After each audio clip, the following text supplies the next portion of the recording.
Hello दोस्तों, general studies में आप सभी का दिल खोलकर स्वागत है। दोस्तों, आज हम नैनीताल जिले के संबंध में चर्चा करेंगे। पिछली क्लासेस में हमने पिथौरागढ़ जनपद के बारे में अध्ययन किया था। ठीक है, तो शुरू करते हैं। जनपद नैनीताल, जो कि कुमाऊं का एक अति महत्वपूर्ण जनपद है। ठीक है, इसके संबंध में आज हम लोग चर्चा करेंगे। देखो, नैनीताल जनपद जो कि लगभग इस तरह से उसका मैप है। तो सबसे पहले मैप के जरिए इसको समझते हैं हल्का सा। ठीक है, इसकी सीमाएं कौन कौन सी। देखो, दक्षिण में तो पूरा यहाँ उधम सिंह नगर है इसके। ठीक है, इसमें कोई डाउट नहीं है। इसके नैनीताल के दक्षिण में क्या है, उधम सिंह नगर है। ठीक है, पूर्व में क्या है, यहाँ चंपावत आ जाएगा। ठीक है, पूर्व में कौन सा जिला है, चंपावत। पूर्व में चंपावत जिला है, दक्षिण में उधम सिंह नगर जिला है। ठीक है, उत्तर में आ जाएगा यहाँ अल्मोड़ा।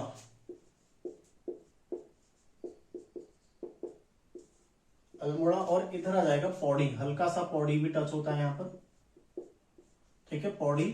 तो ये चार जिले इससे सीमा बनाते हैं। ठीक है, साथ ही हल्का सा एरिया ना यहाँ पर उत्तर प्रदेश का भी आता है। तो उत्तर प्रदेश भी इससे सीमा बनाता है। ठीक है, यूपी हल्का सा, ज्यादा नहीं, यूपी बहुत कम इससे सीमा बनाता है, लेकिन बनाता है। ठीक है, नैनीताल जिला जिससे चार तो जिले सीमा बनाते हैं। देखो, पौड़ी, अल्मोड़ा, चंपावत और उधम सिंह नगर, चार जिले सीमा बनाते हैं। साथ में एक राज्य उत्तर प्रदेश भी सीमा बनाता है। ठीक है, तो आप लोगों ने नोट करना है, जिले कितने हैं, चार। ठीक है, राज्य कितने हैं, एक। तो ध्यान रखिएगा, पौड़ी, अल्मोड़ा, चंपावत और उधम सिंह नगर जिले हैं, साथ ही राज्य भी इसके साथ सीमा बनाता है। तो एक और इसमें आपको जो क्वेश्चन बनता है, बढ़िया क्वेश्चन बनता है, उत्तर प्रदेश के साथ, यूपी के साथ सबसे कम सीमा बनाने वाला जिला।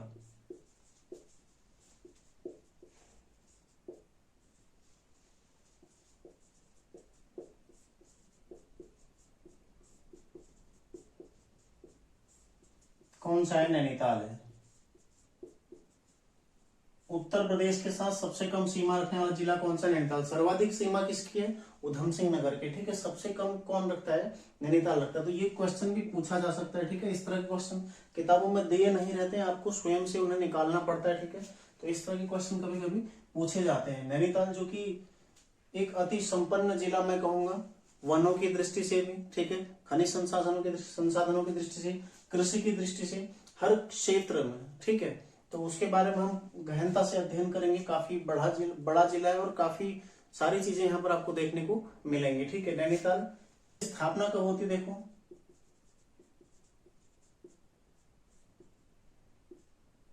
1891 में।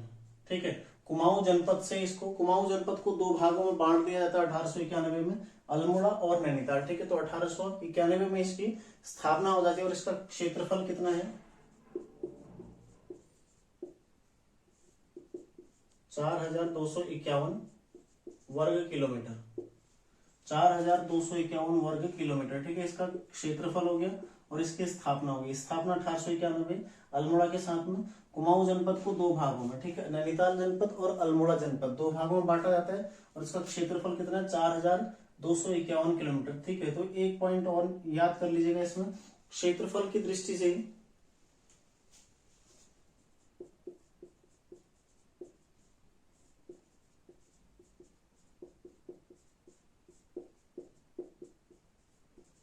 5वां सबसे बड़ा जिला,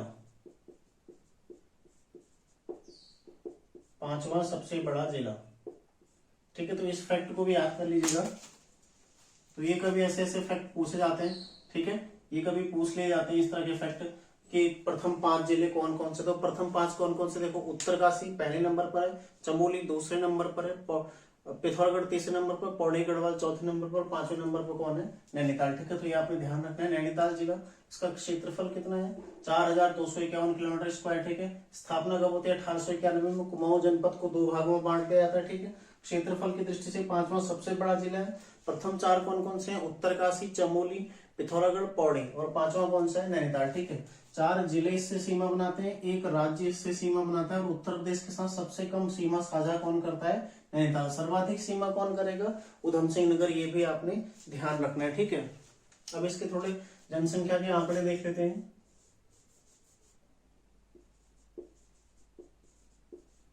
यहाँ पर इसको नोट कर लीजिएगा आप लोग। ठीक है, चंपावत इस कोने में है, इससे यहाँ पर सीमा बनाता है, लेकिन मैं यहाँ पर थोड़ा लिख लेता हूँ। ठीक है, राज्य की कुल जनसंख्या का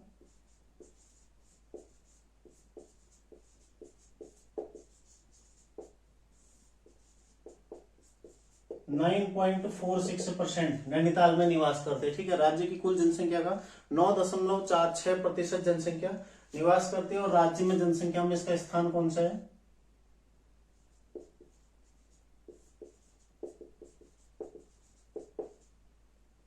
जनसंख्या में, ठीक है, जनसंख्या में स्थान है, आप लोग पूरा इसको नोट कर लीजिएगा। ये है चौथा। शुरू के 3 आपको पता है, सबसे पहले देहरादून, फिर हरिद्वार, फिर उधम सिंह नगर। चौथे नंबर पर कौन आता है? नैनीताल आता है। ठीक है, तो कुल जनसंख्या का कितना? 9.46% जनसंख्या नैनीताल में निवास करती है। और इसमें राज्य में जनसंख्या में इसका कौन सा स्थान है? चौथा स्थान है नैनीताल का। ठीक है, तो ये आपने ध्यान रखना है। अगला देखो, जनघनत्व। जनघनत्व 225, पूर्व की अपेक्षा इसमें वृद्धि हुई है। ठीक है, तो ये भी आपने ध्यान रखना है। राज्य में स्थान कौन सा? चौथा, इसमें भी चौथे स्थान पर है। ठीक है, जनगणना तो भी चौथे स्थान पर है।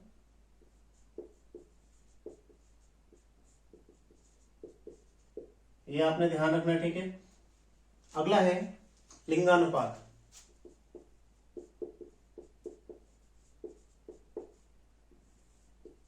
कितना है? 934। लिंगानुपात है 934। ठीक है, तो लिंगानुपात है इसका 934। पूर्व की अपेक्षा इसमें वृद्धि देखी गई है और बढ़ते क्रम में चौथे नंबर पर, यानी कि लास्ट से। ठीक है, सबसे कम कौन है? फिर उससे ऊपर सबसे कम जैसे हरिद्वार है, फिर देहरादून है, फिर इस तरह से उधम सिंह नगर। ठीक है, इस तरह से ऊपर बढ़ते क्रम में चौथे नंबर पर। ठीक है, इससे कम जो जिले हैं, 3 जिले हैं, हरिद्वार, उधम सिंह नगर और देहरादून, बढ़ते क्रम में चौथे नंबर पर। ठीक है, बढ़ते क्रम में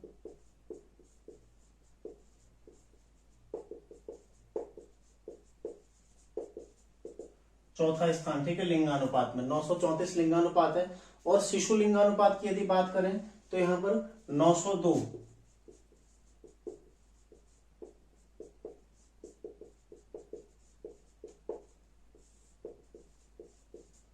ठीक है, शिशु लिंगानुपात है 902। तो लिंगानुपात में ध्यान रखिएगा, बढ़ते क्रम में चौथे स्थान पर और पूर्व की अपेक्षा वृद्धि इसमें देखी गई है। ठीक है, फिर देखो साक्षरता।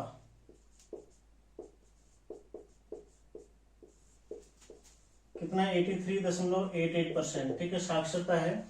कुल साक्षरता जो है 83.88% है और राज्य में दूसरे स्थान पर है। ठीक है, राज्य में दूसरा स्थान, तो ये भी आप लोगों ने ध्यान रखना है। नैनीताल साक्षरता में दूसरे स्थान पर है राज्य में। सबसे ऊपर कौन है? देहरादून। दूसरे नंबर पर कौन है? नैनीताल। ठीक है, पुरुष साक्षरता और महिला साक्षरता की यदि बात करें तो पुरुष साक्षरता है यहाँ पर 90.07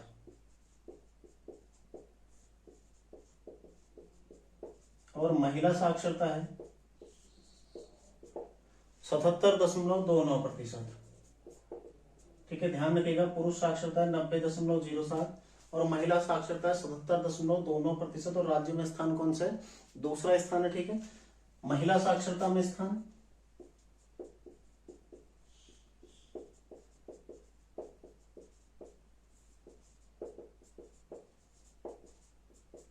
यहां भी दूसरा है।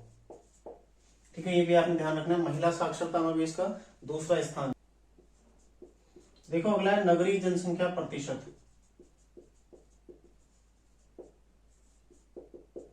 नगरीय जनसंख्या प्रतिशत है यहाँ का 38.94%। ठीक है, जो कि राज्य में दूसरे स्थान पर है। पहला स्थान किसका? देहरादून का 55% है। फिर 38.94% किसका है? नैनीताल का। ठीक है, स्थान है, राज्य में स्थान हो जाएगा दूसरा।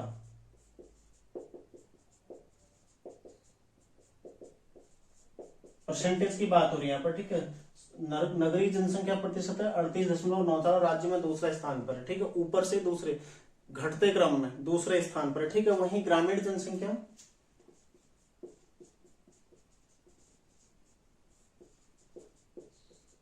ठीक इसका अपोजिट हो जाएगा।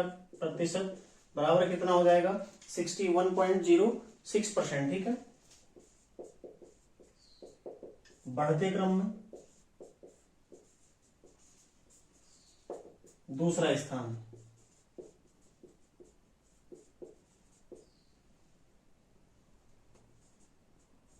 ठीक है, ग्रामीण जनसंख्या प्रतिशत में भी बढ़ते क्रम में सबसे कम ग्रामीण जनसंख्या देहरादून में है, उसके पश्चात जो दूसरे नंबर पर सबसे कम है वो है नैनीताल में सबसे कम। ठीक है, देखो एक पॉइंट ये है, ये देहरादून, ये नैनीताल सबसे कम। ये कितना हो गया देहरादून 55%। ठीक है, ये ग्रामीण जनसंख्या है, ये 45%। ठीक है, ये फिर है ये 60 इतना %। ठीक है, फिर ऊपर को जाते रहेंगे, ऐसे जाते रहेंगे। यहाँ पर बागेश्वर आ जाएगा 97%, है ना। तो ऐसे ही ये बढ़ते क्रम में, मतलब ग्रामीण जनसंख्या में प्रतिशत इसका कितना है 61.06%, और बढ़ते क्रम में सबसे कम से ऊपर। ठीक है, सबसे कम कौन है देहरादून। शहरी जनसंख्या प्रतिशत कितना है इसका 38.94%, और ऊपर से दूसरे नंबर पर है, यानी कि देहरादून सबसे ऊपर है।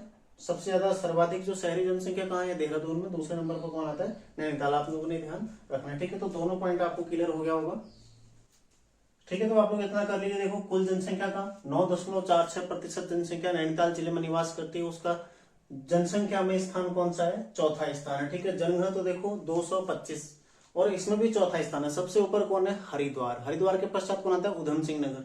उधम सिंह नगर के पश्चात कौन आता है देहरादून। देहरादून के पश्चात कौन आता है नैनीताल। जनघनत्व में भी 4 जिले ऊपर हैं। ठीक है, फिर 5वें नंबर पर कौन आ जाएगा अल्मोड़ा। ऐसे ही नीचे को बढ़ते रहेंगे तो सबसे कम किसका हो जाएगा उत्तरकाशी का। उत्तरकाशी से ऊपर चढ़ेंगे चमोली, उससे ऊपर चढ़ेंगे पिथौरागढ़। ठीक है, तो ऐसे आप लोगों को ध्यान रखना है अब। ठीक है, आगे को पूरा। फिर देखो लिंगानुपात कितना है 934, बढ़ते क्रम में चौथे स्थान पर है। और सबसे ऊपर कौन है अल्मोड़ा, ये भी आपको पता होना चाहिए। शिशु लिंगानुपात कितना है 902, ये भी आपको ध्यान रखना है। साक्षरता देखो 83.88% है, और राज्य में दूसरे स्थान पर है। सबसे ऊपर कौन है देहरादून। ठीक है, सबसे कम साक्षरता वाला जिला कौन सा है उधम सिंह नगर। ठीक है, तो राज्य में दूसरा स्थान है साक्षरता में। पुरुष साक्षरता में कितने इसकी 90.07%। पुरुष साक्षरता में सर्वाधिक ऊपर कौन है ये भी आपको ध्यान होना चाहिए रुद्रप्रयाग। सबसे कम कौन है हरिद्वार। ठीक है, महिला साक्षरता कितनी है 77.29%। पुरुष साक्षरता में महिला साक्षरता में सबसे ऊपर कौन है देहरादून। सबसे कम कौन है उत्तरकाशी। ठीक है, देहरादून लगभग 78% है महिला साक्षरता, और उत्तरकाशी की लगभग 60% है। ठीक है, महिला साक्षरता में स्थान कौन सा है इसका दूसरा, ऊपर से दूसरा स्थान है। ठीक है, नगरीय जनसंख्या प्रतिशत कितना है इसका यहाँ पर 38.94%, और राज्य में कौन सा है दूसरे स्थान पर। तो नगरीय जनसंख्या सर्वाधिक कहाँ है देहरादून में। ठीक है, ग्रामीण जनसंख्या प्रतिशत कहाँ है कितना है इसका 61.06%, जो कि बढ़ते क्रम में है। ठीक है, ग्रामीण जनसंख्या बढ़ते क्रम में सबसे ज्यादा ग्रामीण जनसंख्या कहाँ है बागेश्वर में लगभग 97%, और सबसे कम कहाँ हो जाएगी देहरादून में। ठीक है, लगभग 45%। तो ये आपने सारे फैक्ट याद रखने। देखो ऊपर नीचे सारा जोड़ के पढ़ोगे तो कोई दिक्कत आपको नहीं होने वाली। आगे देखते हैं यहाँ की और कुछ आंकड़े देखते हैं। ठीक है, लिखो एससी जनसंख्या प्रतिशत।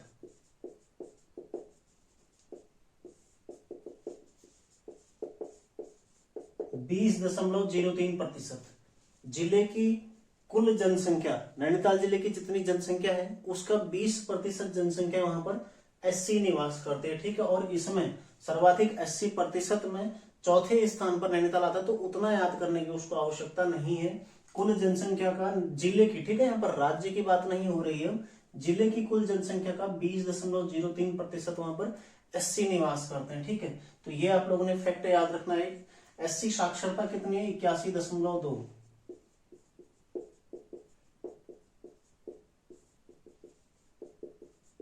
81.2%। ठीक है, ये एससी साक्षरता है जो कि राज्य में सर्वाधिक है।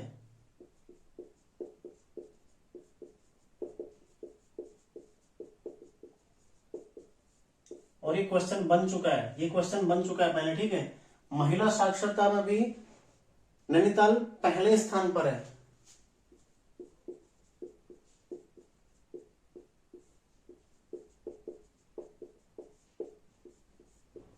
यदि आप एससी महिला साक्षरता देखते हैं 72.5% है, और यहां भी राज्य में प्रथम।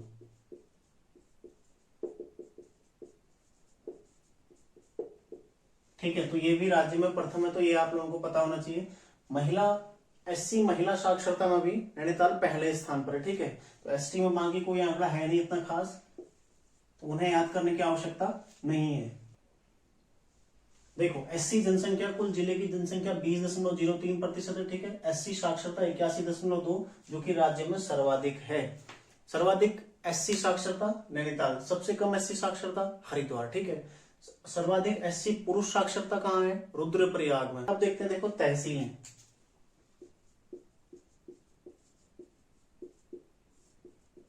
तहसीलें कौन कौन सी तहसीलें यहाँ पर? तहसीलों में यदि बात करते हैं, नैनीताल है, हल्द्वानी, रामनगर, धारी, ओखलकांडा, कुशिया कुटौली, लाल कुआं,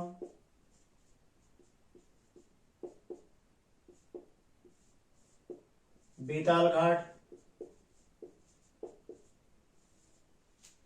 और काला ढूंगी।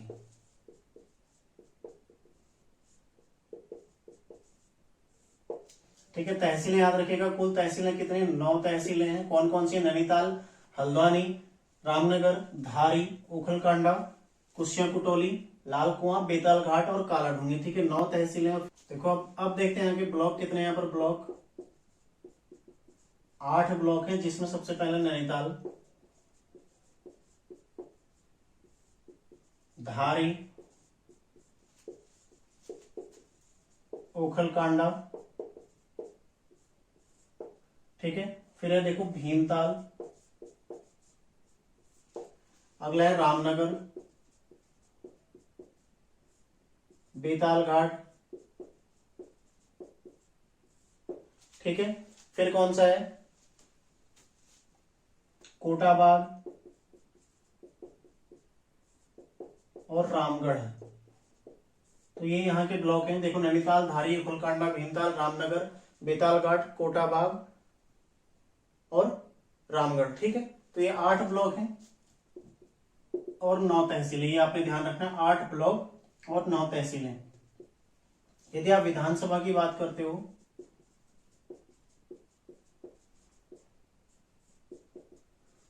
छह विधानसभा क्षेत्र हैं। सबसे पहले नैनीताल, ठीक है, जो कि एससी के लिए रिजर्व है। फिर देखो हल्द्वानी, ठीक है, फिर है काला ढूंगी, पहले लाल कुआं,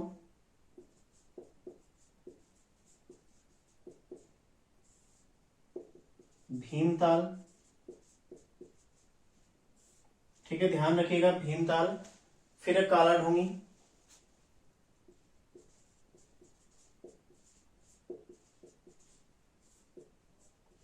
और अगला है रामनगर।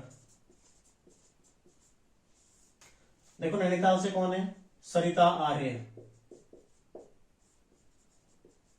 तो महिला है तो महत्वपूर्ण है। ठीक है, सरिता आर्य।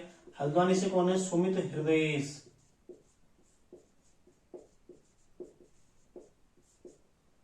लाल कुआं से कौन है? मोहन सिंह, हरीश रावत को हराकर जीते थे। ठीक है, ये भी ध्यान रखना है आपने।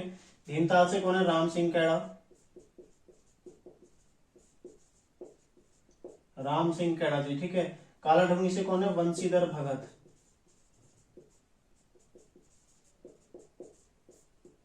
और रामनगर से कौन है? दीवान सिंह बिष्ट।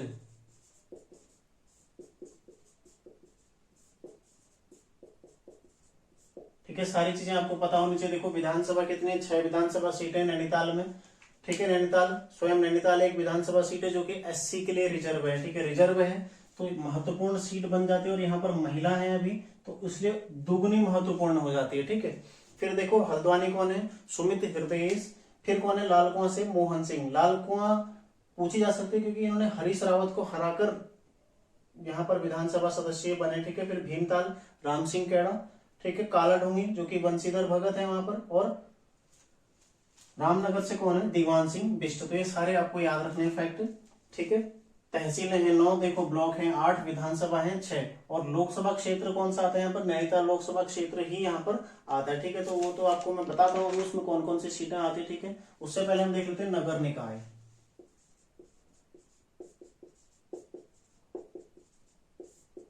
नगर निकाय है कुल यहाँ पर 7 नगर निकाय यहाँ पर है। ठीक है, जिनमें नगर निगम,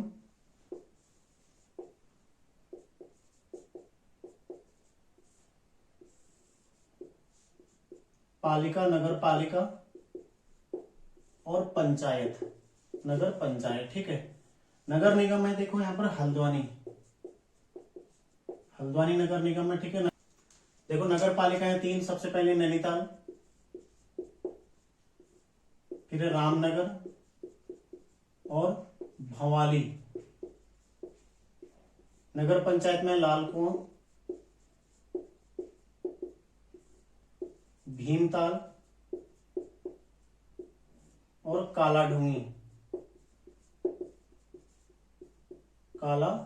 ठीक है। तो ये भी आपने ध्यान रखना है। नगर निकाय है यहाँ पर 7, जिसमें नगर निगम है हल्द्वानी, नगर पालिका है नैनीताल, रामनगर और भवाली, और नगर पंचायत है लाल कुआं, भीमताल और काला ढूंगी, ठीक है। तो ये आपने ध्यान रखना है। हल्द्वानी जो कि नगर निगम कब बना है ये भी आपको पता होना चाहिए। 2011 में इसको बनाया गया है, 2011 में नगर निगम,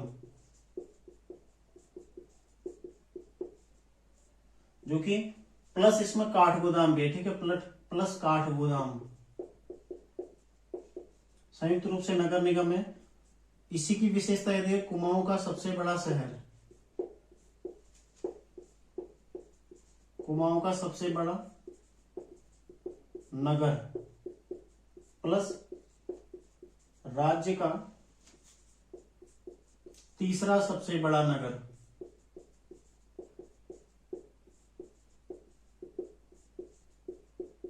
कौन है? हल्द्वानी, ठीक है। ध्यान रखना है हल्द्वानी में नगर पालिका कब बनी थी?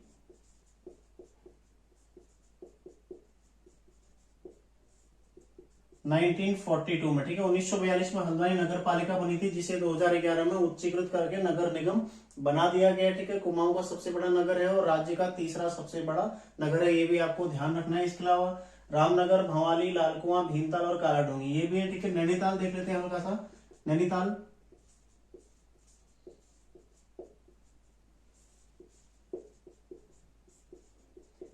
नगर पालिका का गठन हुआ था 3 अक्टूबर 1850 को, ठीक है। उत्तर भारत की प्रथम नगर पालिका थी।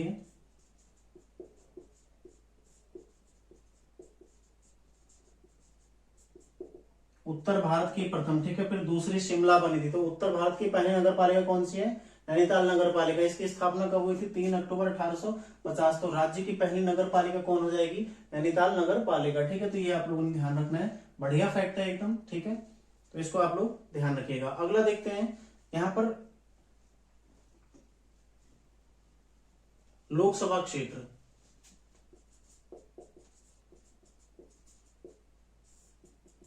लोकसभा कौन सा आता है? नैनीताल। और सांसद कौन है अभी? अजय भट्ट।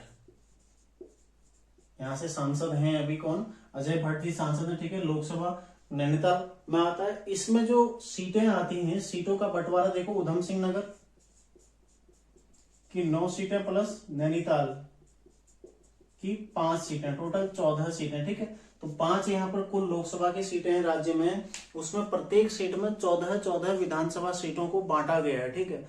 तो राज्य में जो उधम सिंह नगर की 9 सीटें हैं प्लस नैनीताल की 5 सीटें हैं, उन्हें किस में रखा गया है? नैनीताल लोकसभा सीट में रखा गया है। देखो इसमें कौन सी नहीं है, क्वेश्चन कौन सा बनेगा, कौन सी नहीं है, ये एडवांस क्वेश्चन है, ठीक है। रामनगर विधानसभा क्षेत्र पौड़ी गढ़वाल में आता है, ठीक है। तो सीधा सीधा क्वेश्चन बनेगा, नैनीताल की कौन सी विधानसभा सीट पौड़ी लोकसभा क्षेत्र में सम्मिलित है, ठीक है। कौन सी हो जाएगी? रामनगर। रामनगर किसमें? पौड़ी में।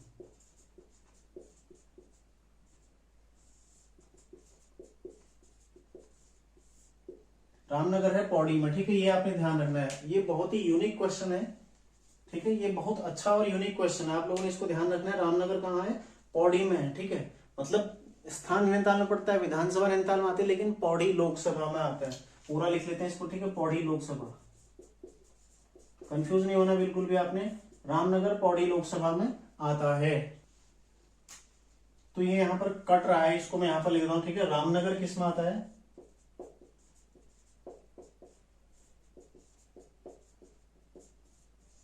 पौड़ी लोकसभा, ठीक है। रामनगर आता है पौड़ी लोकसभा में, आप लोगों ने ध्यान रखना है, रामनगर पौड़ी लोकसभा में आता है, ठीक है। तो ये आप पूरा देख लीजिएगा। निगम कितने यहाँ पर? एक नगर निगम है हल्द्वानी और काठगोदाम। इसकी स्थापना कब होती है? 2011 में नगर निगम बनता है, जबकि हल्द्वानी नगर पालिका 42 में बन जाती है। नगर पालिका यहाँ पर 3 है, ठीक है। नैनीताल, रामनगर और भवाली नगर पंचायत है यहाँ पर 3, जिसमें लालकुआं, भीमताल और कालट होंगे। तो टोटल 7 निकाय है। 2011 में नगर निगम हल्द्वानी बन गया, ठीक है। कुमाऊं का सबसे बड़ा नगर, राज्य का सबसे बड़ा व्यापारिक नगर, राज्य की सबसे बड़ी व्यापारिक मंडी सब कहाँ है? हल्द्वानी में ही है, ठीक है। तो बिल्कुल भी कंफ्यूज नहीं होना है। संयुक्त रूप से काठगोदाम प्लस हल्द्वानी को मिलाकर हल्द्वानी नगर निगम बनाया गया, ठीक है। तो राज्य का तीसरा सबसे बड़ा नगर कौन है? हल्द्वानी है। नैनीताल नगर पालिका की स्थापना कब होती है? 3 अक्टूबर 1850 को। उत्तर भारत की पहली नगर पालिका कौन सी है? नैनीताल नगर पालिका।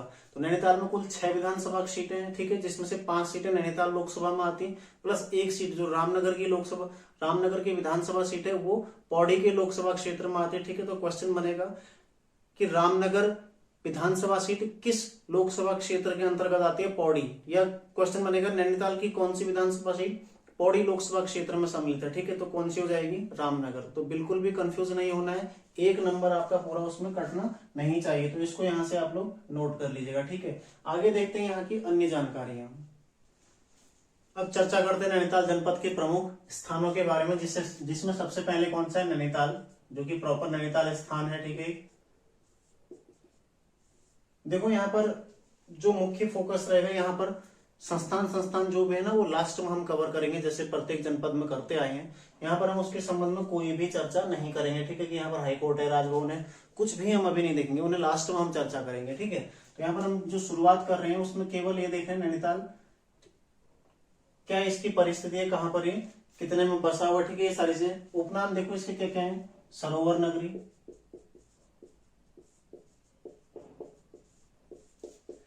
प्लस झीलों का शहर,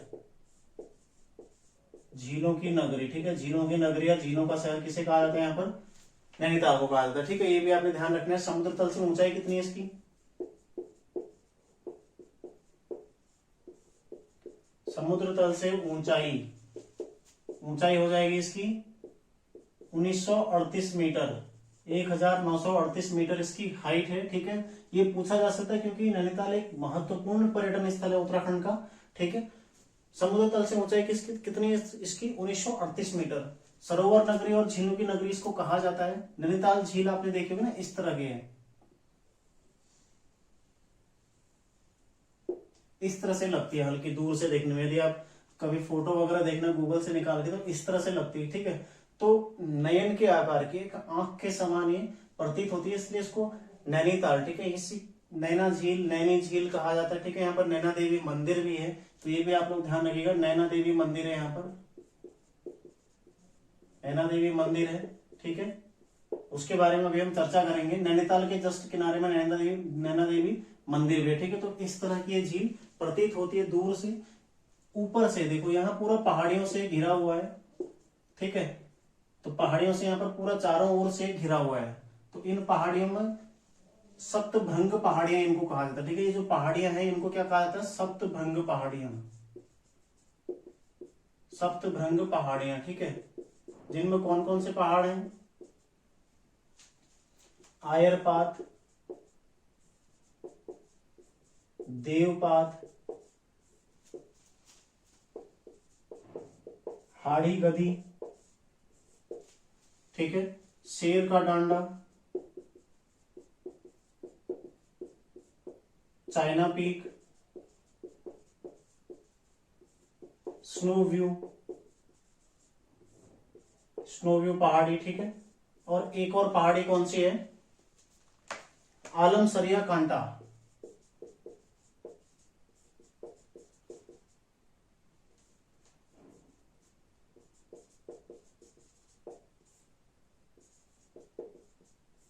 आलमसरिया कांटा, ठीक है। सप्तभृंग पहाड़ियों से नैनी झील घिरी हुई है, ठीक है। या नैनीताल, क्योंकि इसी के किनारे नैनीताल बसा हुआ है, ये पूरा नैनीताल का एरिया बसा हुआ है, ठीक है। ये नैनीताल पूरा सप्तभृंग पहाड़ियों की तलहटी पर बसा हुआ है, ठीक है। जो कि आयरपात, देवपात, हाड़ी गदी, शेर का डंडा, चाइना पीक, स्नोव्यू पहाड़ी और आलमसरिया कांटा। तो क्वेश्चन बनेगा निम्न में से कौन सा पर्यटन स्थल सप्तभृंग पहाड़ियों से घिरा हुआ है, ठीक है। तो क्वेश्चन का आंसर क्या हो जाएगा? नैनीताल, ठीक है। या क्वेश्चन ऐसे बनेगा सप्तभृंग पहाड़ियों में कौन सम्मिलित नहीं है? अब यहाँ पर नंदा देवी दे देगा, तो नंदा देवी तो चमोली में रह गई ना पहाड़ी। तो इस तरह से आपको समझना है, इनको हल्का हल्का पूरा याद नहीं होगा, याद करने की आवश्यकता भी नहीं, केवल समझना है मैटर को, बस हो गया। ठीक है, समझना है। समझते देखो, आयरपात देवपात, दो पात है, एक हाड़ी घड़ी है। ठीक है, एक शेर का डंडा, चाइना पीक तो लगभग स्नो व्यू सबने सुना है, चाइना पीक सबने सुना है। ठीक है, शेर का डंडा भी लगभग सभी को पता है कि नैनीताल में है, तो इसमें आपको कोई दिक्कत नहीं होनी चाहिए। नहीं भी है तो थोड़ा एक दो बार रिवीजन करोगे, पूरा अच्छे से आप समझ जाओगे। ठीक है, तो ये ध्यान रखना है आपने। नाम क्या है नैनीताल का?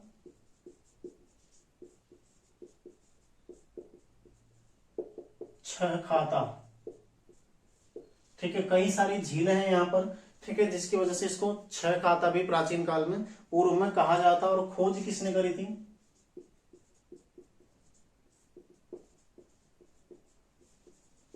पीटर बैरन ने करी थी 1841 में। ठीक है, 1841 में। उसके पश्चात इसको विकसित किया गया, विकास किया गया इसका। ठीक है, हिल स्टेशन के रूप में इसको जल्द ही परिवर्तित किया गया था। तो देखो, नैनीताल जो कि सरोवर नगरी और झीलों की नगरी के नाम से विख्यात है, समुद्र तल से 1938 मीटर की ऊंचाई पर ये स्थित है। ठीक है, एक प्रसिद्ध पर्यटन स्थल उत्तराखंड का, और एक ऐसा पर्यटन स्थल, ठीक है, विश्व पर्यटन के मानचित्र पर सर्वाधिक झीलों वाला नगर कौन है? नैनीताल। ये भी आपने ध्यान रखना है। विश्व पर्यटन मानचित्र, एक ऐसा पर्यटन स्थल जिसमें एक साथ बहुत सारी झीलें हैं। ठीक है, झीलें देखो, चमोली में सर्वाधिक झीलें, लेकिन सारी एक साथ एक स्थान पर नहीं है। यहाँ पर एक स्थान पर बहुत सारी झीलें हैं, इसलिए इसको विश्व पर्यटन मानचित्र पर एकमात्र ऐसा पर्यटन स्थल है जहां पर बहुत सारी झीलें एक साथ हैं। ठीक है, फिर देखो, नैना देवी मंदिर यहाँ पर स्थापित है। अन्य नाम इसका क्या है? छह खाता। और खोज किसने करी इसकी? पीटर बैरन ने 1841 में। सप्तभृंग पहाड़ियों से घिरा हुआ, ठीक है, जिसमें आयरपात, देवपात, हाड़ी गदी, ठीक है, फिर शेर का डंडा, चाइना पीक, स्नो व्यू पहाड़ी और आलमसरिया कांटा, ये 7 पहाड़ियों से घिरा हुआ। ठीक है, अगर दर्शनीय स्थल यहाँ पर का देखते हैं आप, सर्वाधिक दर्शनीय स्थल कौन सा है?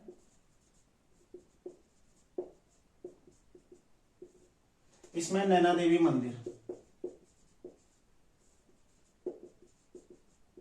नैना देवी मंदिर, ठीक, मल्लीताल में है। ठीक है, प्राचीन मंदिर यहाँ पर निर्माण किसने कराया था? प्राचीन मंदिर का निर्माण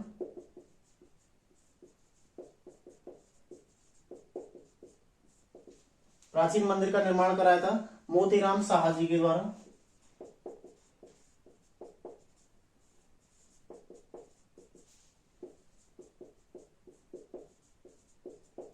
अठारह में करा दिया गया था। ठीक है, प्राचीन मंदिर का निर्माण। लेकिन 1880 में क्या आता है? भूस्खलन। नैनीताल में 1880 में एक बड़ा भूस्खलन आता है, और जो चाइना पीक पहाड़ी है पूरा टूटकर नीचे आ जाता है। ठीक है, तो उसकी वजह से मंदिर दब गया। मंदिर दबने से फिर पुनः जो अभी वर्तमान मंदिर पुनः स्थापित किया गया। ठीक है, मंदिर से काफी दूर वर्तमान मंदिर को स्थापित किया गया है। तो कब किया गया? वर्तमान मंदिर 1882 में स्थापित किया गया। ठीक है, वर्तमान मंदिर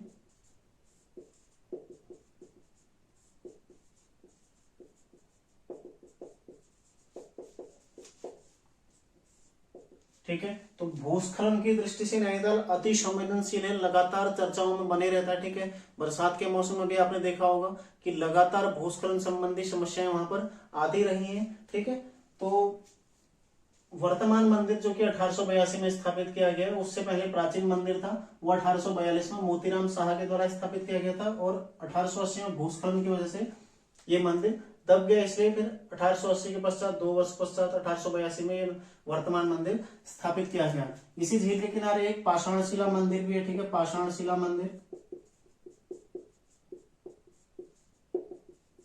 उसी झील के किनारे स्थित है। ठीक है, पाषाणशिला मंदिर झील के इस कोने में स्थित। जैसे झील है, यहाँ नैना देवी मंदिर है मल्लीताल में, यहाँ पर पाषाणशिला मंदिर है। ठीक है, ये ठंडी सड़क जाती है, ये माल रोड है इधर। ठीक है, यहाँ ठंडी सड़क इसी के किनारे, यहाँ पर ये ठंडी सड़क यदि है तो इसके किनारे यहाँ पर पाषाणशिला मंदिर आता है। और इधर है नैना देवी मंदिर इस ऊपर के मल्लीताल में। ठीक है, मल्लीताल में स्थित है, ये भी आ सकता है, मल्लीताल में स्थापित है। तो आप लोगों को क्लियर हो गया होगा।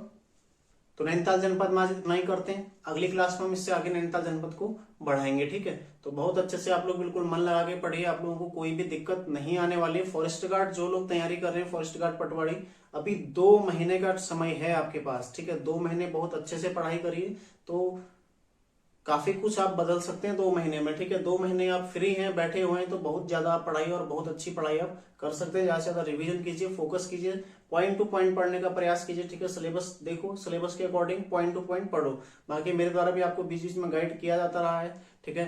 जिसने वीडियोस नहीं देखे रणनीति से संबंधित या फिर सिलेबस के अकॉर्डिंग कैसे पढ़ना है, वो सारी चीजें आप वहां से देख सकते हो, ठीक है। तो उसका आपको अवश्य लाभ मिलेगा, क्योंकि मेरे द्वारा जो अपने अनुभव के आधार पर पूर्व में कई सारे एग्जाम दिए गए हैं लोक सेवा के, उसके आधार पर आपको वो पॉइंट बताए गए हैं कि आपको क्या पढ़ना है और क्या छोड़ना है। और दूसरी एक महत्वपूर्ण सूचना मैं आप लोगों को दे दूं, कल यानी शनिवार को, ठीक है, एक क्लास आएगी आपके लिए 2022 के प्रमुख सूचकांक,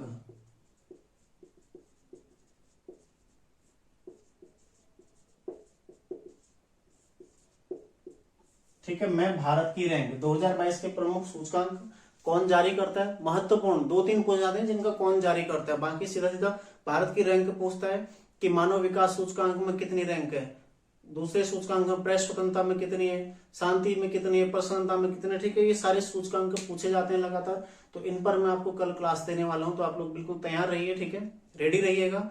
कल दोपहर 2-3 बजे तक मैं आपको इसके संबंध में क्लास दूंगा, और यकीन मानिए काफी महत्वपूर्ण क्लास होगी, और वहां से 1 से 2 क्वेश्चन आपको हर एग्जाम में देखने के लिए मिलेगा, ठीक है। और तो आप लोग रिवीजन करते रहिए, ज्यादा से ज्यादा रिवीजन कीजिए। देखो मेरा फोकस केवल और केवल यही है कि आप लोग रिवीजन कीजिए। मैं जितना पढ़ा रहा हूं इतना भी लिख लेंगे ना, इनफ है, लेकिन आपको ये याद होना चाहिए। आपको, आप 1000 किताबें पढ़ लो, कुछ नहीं मिलने वाला है जब तक आपको याद नहीं है। याद कब होगा, जब आप बार बार चीजें पढ़ोगे। एक बार पढ़ लिया, अभी आपने नोट किया, याद हो गया, अभी आपको थोड़ा बहुत 50% तो हो ही जाता है। यदि आप टच लगातार तैयारी कर रहे हैं तो 50% आपको याद हो गया। उसके पश्चात आपने क्या करना है, इसको एक बार नोट करने के पश्चात तुरंत रिवाइज करो, ठीक है। थोड़ा बहुत याद हो जाएगा, फिर एक बार शाम को देख लो, एक बार सुबह उठ के देख लो, एक बार फिर एक हफ्ते में देख लो, फिर कभी नहीं भूलोगे आप। 3-4 रिवीजन यदि आप एक क्रम में दे देते हो तो फिर आप उसको कभी नहीं भूलने वाले हो। भूलोगे भी तो केवल 10% भूलोगे, 90% आपको हमेशा याद रहेगा। ऐसी चीजें भूलोगे जो कभी कभी याद नहीं रहेंगी, लेकिन लगभग चीजें आपको फिर याद रहती हैं, ठीक है। तो ज्यादा से ज्यादा रिवीजन पर फोकस कीजिए, पढ़ना जरूरी नहीं है, रिवीजन करना ज्यादा जरूरी है, ठीक है। तो मिलते हैं नेक्स्ट क्लास में, आप लोग रिवीजन करते रहिए, तैयारी करते रहिए। धन्यवाद।